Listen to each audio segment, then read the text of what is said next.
Welcome to Task Time Energy, the Purpose-Filled Productivity Podcast. This is part 2 of a 2-part episode with our guest, Dr. Sara Waltz. Sara is a veterinarian who currently serves as Director of Learning and Development for Petfolk, which is a growing veterinary practice operating multiple veterinary hospitals here in North Carolina.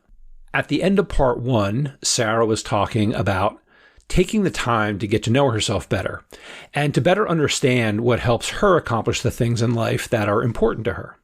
I think that fed into my own self-confidence. And again, this whole period of self-reflection and getting to know who I am and what my needs are and how to drive my own success. I think, again, I was really lucky to get that time. Not everybody gets that time. And I think it is hard to step back and say, I deserve that. And I need to give this to myself. This is a gift that I'm giving to myself to actually spend the time figuring out what drives me and what helps me work best and what helps me accomplish the most. Let's hear what else Sara has to say about this. Is there any way, if somebody's listening to this and saying, yeah, that's what I really need, I need to get that better understanding of myself. How do you do that? How does someone do that? I think it is a little bit of that time management and that figuring out what engages and inspires you. You know, I really appreciated what you did at the beginning of this podcast, and I hope it's okay that I say it, but you took some time to get mentally right. And you took this little bit of meditation time. And I think that's really cool. I think it's really hard to train our minds to calm down and take a step back so that we have this blank canvas to think about. And it goes back a little bit to figuring out what it is that energizes you and how you obtain your energy, because meditating might not be the best place for you to kind of have that self-reflection time. It might be going on a run. It might be going on a hike. It might be going out and sitting in a pasture with your animals. It can look like a lot of different things, but I think in order to get to that place, it's important to, one, find that form of self-reflection, what that's going to look like and how that's going to work best for you. And then 2, to start writing out what your goals are and writing out what are the things that you want to accomplish in your life and your career and, personally, and whatever that's going to look like. It doesn't have to be major things. Maybe it's that you want to be in a career where you get done at 5:00 and you don't have to think about work after that. And when you're there, you can engage. And when you're not, you can empty your brain. Maybe it's that you want to be home to put your kids in bed, and that's an important piece for you. I think it's really important to reflect and define what those pieces are for each person, because that helps you figure out, okay, what is it that I need? What do I need my days to look like? What do I need to get out of this day or get out of work so that I can make sure that I'm accomplishing these non-negotiables and I'm present for these non-negotiables? There's something interesting there in what you said that I find people often overlook, which is downtime, time away from whether it's school, work, whatever it is, studying. When I'm helping people prepare for the LSAT, for the law school admission test, grueling test. One of the things that's hard to get across is the time that you spend playing, hanging out with your friends, sitting there playing video games, the time that you spend when you're not studying is really valuable, because it's not just luxury. It's not just, an indulgence. It's actually time that recharges your batteries, time that lets your brain rest and, solidify the connections it's making. It's time that allows you to be more effective the next time you go back and study.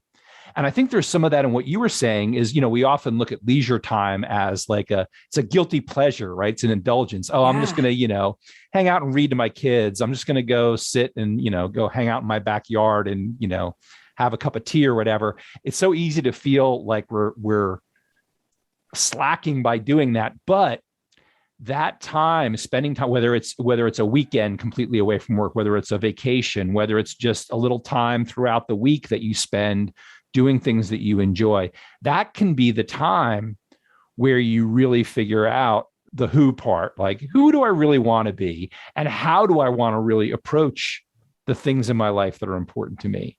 And I think there's that balance. And it also brings up something, it reminds me of something you were talking about earlier, because I think, you were talking about being in vet school and studying and how there was a finish line, or that internship that you did, that crazy internship that you did, where there was a finish line to that.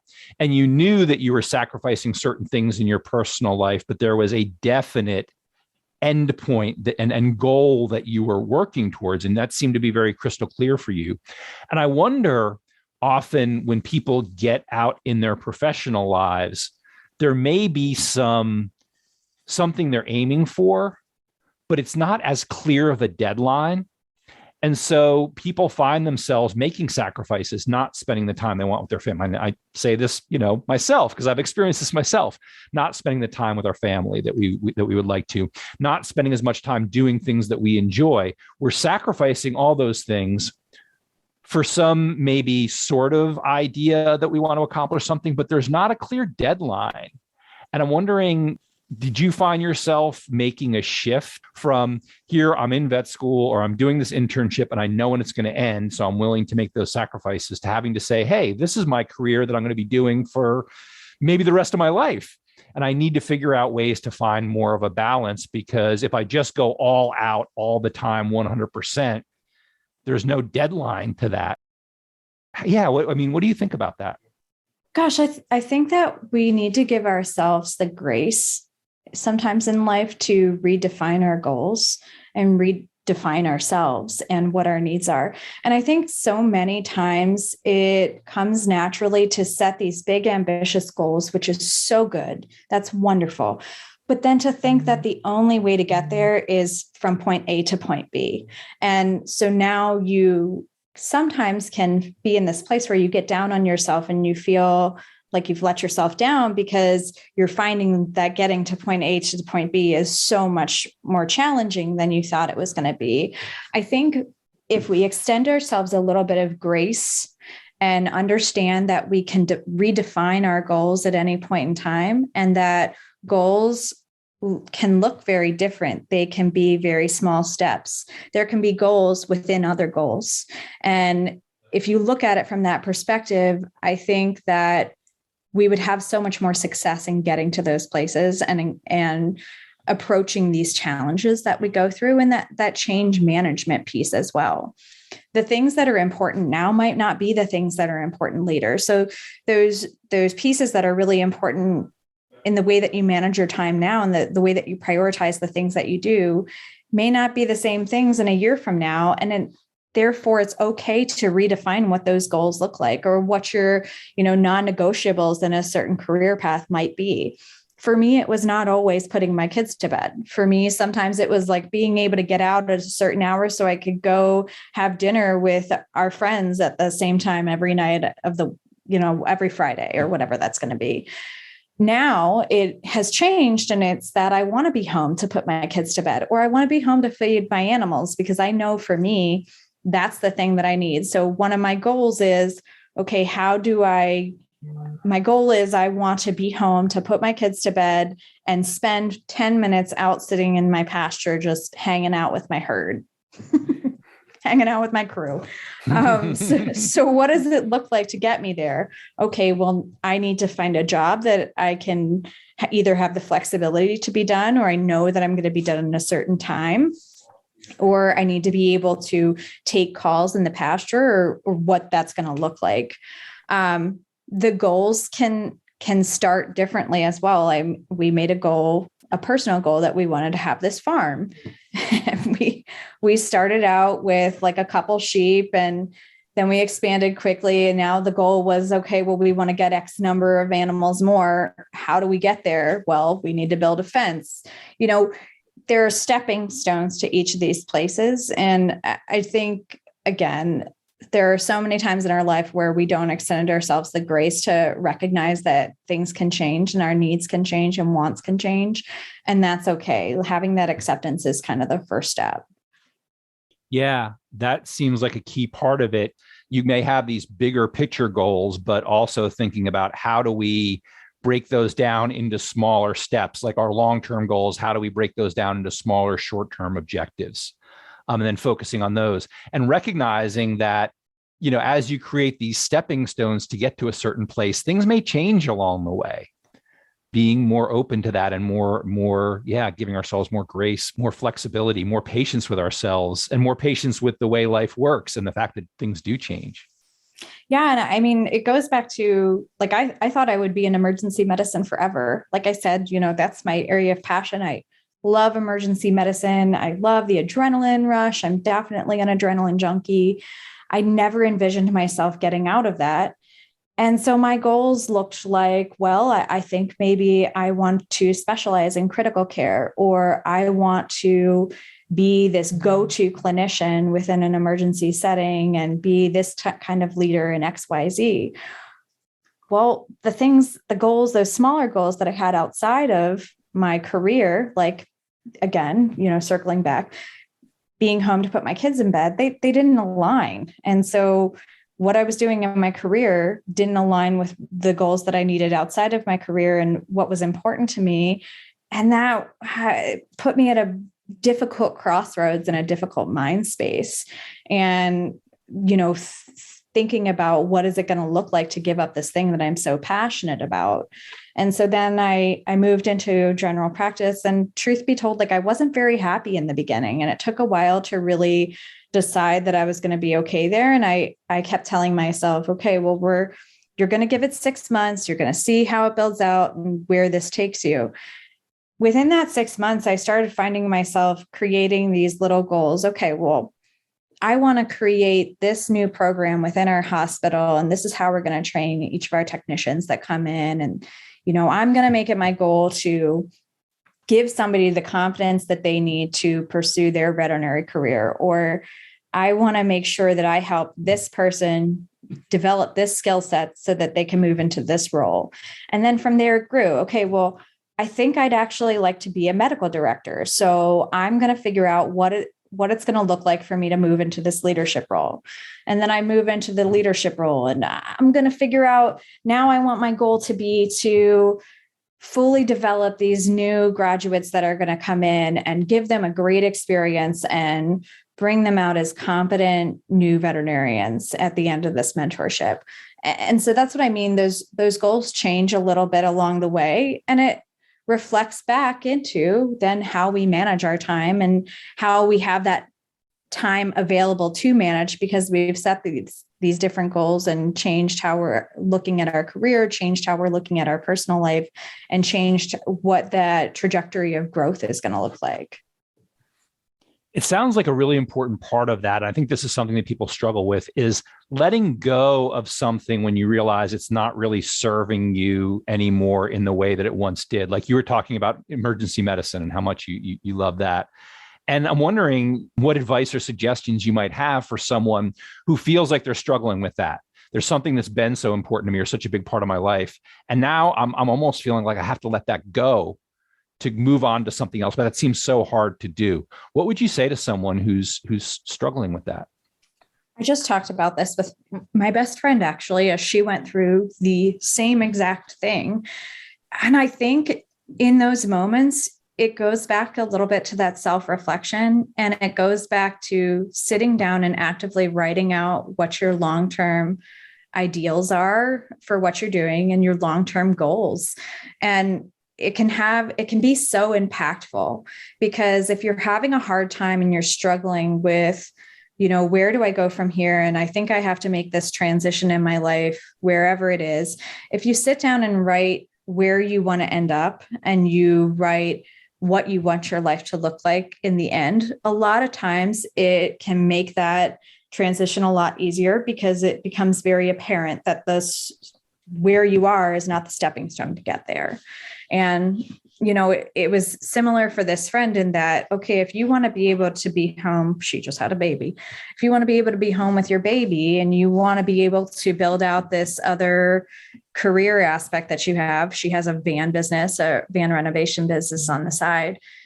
You have to figure out how you're going to be able to find that time. And if those are your goals, if you look at what you're doing right now, why doesn't that specific thing work? Is it because timing? Is it because of how much you have to be there? Could you go to a part-time role, or could you shift that in some manner if that's the issue? And if it's just not going to work to fit into that long-term plan, I think it's a much more objective way to look at it that makes it a lot easier to say to yourself, okay, this isn't working for what my long-term needs are. While I love it, I can see that when I spell it out like this. Yeah. So really being aware of what those long-term needs are and what the long-term objectives are, and then measuring what you're doing now against that. Yeah. And I mean, even being as simple as going back to a pros and cons list, it sounds like such what's the word I'm looking for? But like a cliche, but the reason it's a cliche is because it works. The reason it's been talked about so much is because people do it so much. Yeah. Yeah. It's just like such an easy thing to do. Sit down and write out the pros and cons.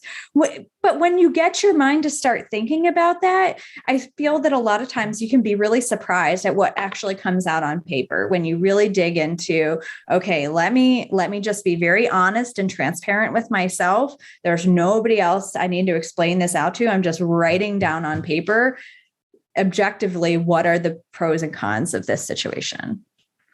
Yeah, that seems really helpful when you're making a decision, not like I have to do this all at once. I have to look at all my information and make the decision, but let's separate that out. Let's look at the information. Let's look at what I have. Let's look at the facts, look at it, analyze it, and then kind of as a separate step, make a decision.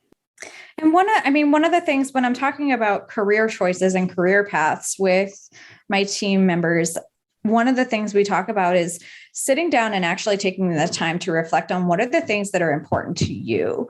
What are the things that you really, really enjoy doing that you like to spend that energy and time doing within your career or within your day-to-day life? And let's figure out how to make a career out of that, or let's figure out how to make this job work for you so we can embrace each of those different facets. And let's compare that to what your long-term goals are. And I think for a lot of us, this sounds so juvenile and it can sound very tedious. And so perhaps that's why so many of us don't spend the time to do it. But the only person that you have to answer to is yourself. The only person that this is benefiting is yourself, and nobody else needs to even know what your journal or your little notebook looks like or whatever it is that you're writing these things down in. But I do find that it can be very, very helpful in kind of figuring out what you need your path to look like and figuring out what the next steps might be for you and figuring out how to get the most enjoyment out of your time. Yeah, I think that's good. That's really useful for people to realize there are some things that you can do. Just take time and figure out for yourself, and think of, you are the only person that has to have meaning to, or that you have to answer to. I have one more question. Actually, I have two more questions. I want to be respectful of your time. I appreciate you taking the time to join us today. You mentioned talking with your husband, actually talking out and having a conversation about how you're going to structure certain things in your day and what each of you are going to do and how that's helpful. I'm wondering, with all the things that you manage with in your life, with your career, with your children, with your husband, with your animals, what's maybe one other like super tactical, practical suggestion you could make, thing that you do that you find really helpful that might help someone else? Hold myself accountable.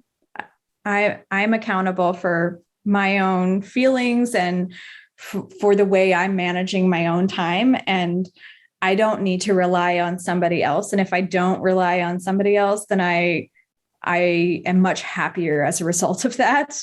And what I mean by that, if my expectation is that my husband is going to be done at a certain time and go out and feed the animals for me, it's just like a really easy one to fall back on. Mm-hmm. If I don't communicate that to him, and we haven't had that conversation, now we get to that point in the day and it's time to pick up the kids and it's time to feed the animals. And, now we're running around because there's so many different things to do. If I hold myself accountable for that and I set the expectation with myself, okay, I'm going to go ahead and manage this, and this is my own backup plan in my head, I find that I am much happier. And it takes away a lot of that stress and that frustration that can build from that. We try, like I said, really hard to kind of talk about and communicate what we need our day to look like and how that day is going to look, but it's not always reasonable. And it's not something that always happens. And so if I set my expectation that this is going to be something that I handle, and this is how I'm going to handle the afternoon or handle my day, if that doesn't work out, then I find that, I have far less of that frustration in the long run. And if he does have the opportunity to come and help me, great. Now it's like one less thing off my plate. And it often does work out that way, that I can rely on him for that plan that we had. But if not, now I have this backup plan. And so I don't need to find myself getting frustrated. So I think it goes back to a little bit of knowing yourself and figuring out what those triggers are.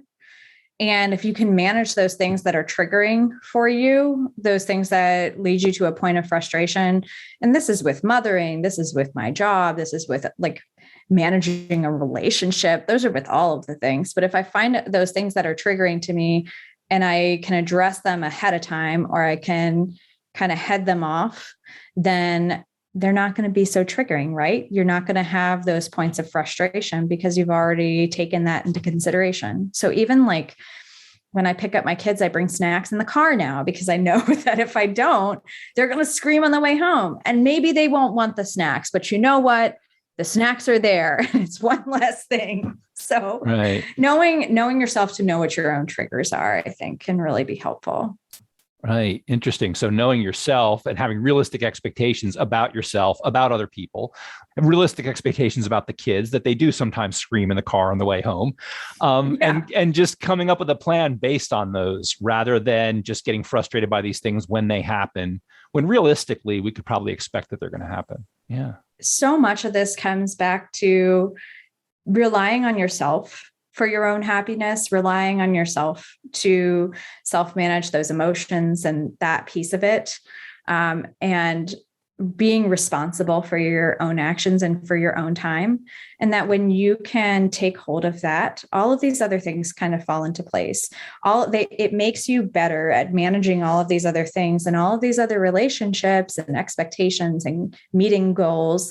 If you take the time to get to know yourself and what your own needs are, what things are triggering for you, what things engage you and energize you, I find that that's the way to then find that happiness and that peace and that contentness.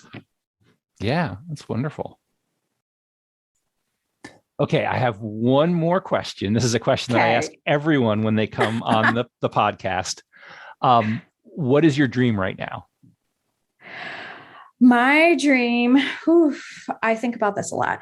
My dream, I would really like to have a side-by-side. That sounds like a funny dream, but it would really help build out our farm. My dream is that we'll have this side-by-side and eventually get to a place with our farm that it's like a petting zoo, and we can host experiences for, either a boys and girls club or troubled youth or anything like that, that it's like a working experience on the farm. And my dream is to be able to give back in that capacity and to build this out into something like that.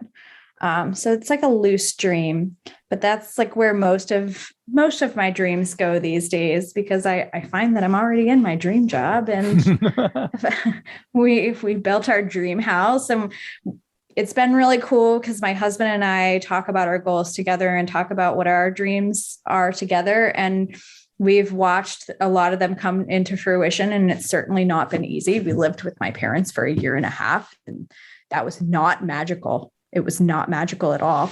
But we've gotten to this place that now we're watching those dreams come true, and we have to reevaluate what our next dreams are going to look like. That's wonderful. It's wonderful to be in a place like that. Yeah. I have to ask, for people who aren't familiar with, including me, what is a side-by-side? A side-by-side is like one of those little ATVs. Oh, okay. And it sounds so ridiculous, but as we build out this farm, so we started our farm last year for fun. Nobody asked, but we have emus. Mm-hmm. We have a miniature pig. We have the zebu. We have goats, because goats are like rabbits, like you just keep getting more of them. We have a vast number of chickens and 1 sheep, and then a bunch of dogs and a 3-legged cat. The farm has doubled in size in the last 6 months. And so we built our own fence. We're like thinking about how it's going to spread from here. And in thinking about how we're going to spread, I think about how I'm going to take care of all of those things. And it would be nice to have the side by side eventually. So that's definitely part of the dream in building things out.